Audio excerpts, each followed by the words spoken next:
Tree appraisal, the foundation of value. If you're listening to this, you're likely an arborist, a consultant, or a landscape professional who has looked at a tree and realized it's not just biology. It's an asset. It's infrastructure. And sometimes, it's a liability. If you are preparing for the American Society of Consulting Arborist Tree and Plant Appraisal Qualification TPAQ, you've probably realized that value is a much bigger word than it looks on paper. Today, we're laying the cornerstone. Before you can master the complex math of the 10th edition guide, you have to understand the philosophy of valuation. You have to understand why we appraise, who we are appraising for, and what we are actually measuring. Let's start with a foundational concept. Value is not an inherent property of a tree. It's not like height or trunk diameter. Value is contextual. Think about it this way. If you're a forester, you're looking at a stand of timber. You're calculating stumpage value. You're asking, if I cut this down, put it on a truck and haul it to the mill, what's the check gonna look like? That is a purely extractive, commodity-based value. It's based on the wood fiber. But now move that same tree. Put it in a high-end residential backyard in the suburbs. Suddenly, that stumpage value is completely irrelevant. To that homeowner, that tree isn't a pile of 2x4s. That tree is privacy. It's a 20% reduction in their summer cooling bill. It's the curb appeal that makes the house sell for $50,000 more than the one next door. We call this the difference between real estate value and amenity value.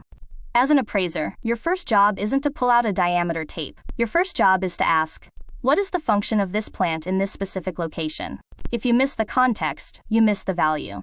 Now let's talk about the 3 pillars of any appraisal assignment. These are the purpose, the intended use, and the intended user. The purpose is the question you're answering. Usually it's, what is the monetary value of this plant? The intended use is how your report will be used. Is it for an insurance claim, a tort or trespass case where a neighbor cut down a tree, or is it for a municipal tree bond? And the intended user, this is critical. Is it the homeowner? An attorney? A judge? Your report must be written so that the intended user can understand your logic without being an expert in dendrochronology. One of the most common mistakes new appraisers make is failing to define the effective date. The value of a tree in July might be different than its value in December, after a storm has altered the landscape. Imagine you're called to a site where a contractor accidentally knocked over a mature white oak. The tree is gone. The stump is ground. You are performing what we call a retrospective appraisal.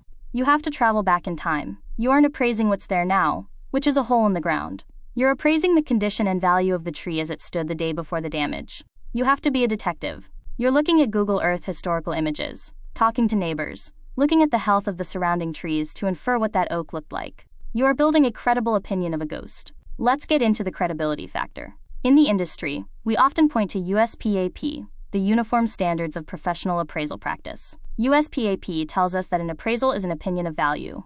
Now, some people hear the word opinion, and they think it means guess.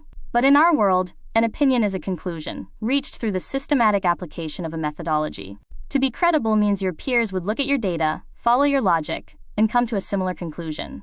If you can't explain why you chose a 70% condition rating instead of a 50% rating, your value isn't credible. It's just a number on a page. And in a courtroom, a non-credible number is a target for the opposing counsel. Before we wrap up this first episode, I want to touch on the 2 main ways we look at money: market value versus replacement cost.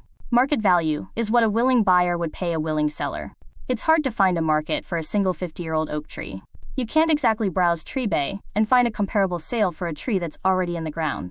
That's why we often lean on the cost approach. We ask, what would it cost to replace the functions of this tree?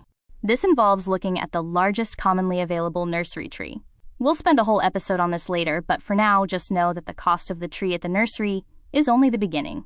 You have to factor in the labor, the equipment, the site restoration, and the cost of care to ensure that new tree actually survives. Planting is not an additional cost. It is an integral cost. You haven't replaced the tree until it is in the ground and growing. Appraisal is where the consulting arborist really shines. It's where you stop being the person with the chainsaw and start being the person with the professional opinion. This series is going to take you through the technicalities, the trunk formula method, the site components, and the updates on measurement heights. But never forget the why. We appraise because trees are a part of our collective wealth. They are biological capital. In our next episode, we're going to dive into the professional framework, the Council of Tree and Landscape Appraisers, or the CTLA. We'll talk about how the 10th edition changed the game, and what you need to know about the TPAQ certificate program. If you're studying for the exam, keep your guide for plant appraisal close. but keep your eyes on the landscape. You've been listening to the Arborist-podcast. Our goal is to grow our collective knowledge, one domain at a time. If you enjoyed the podcast, please like, share, and subscribe to help us keep this momentum.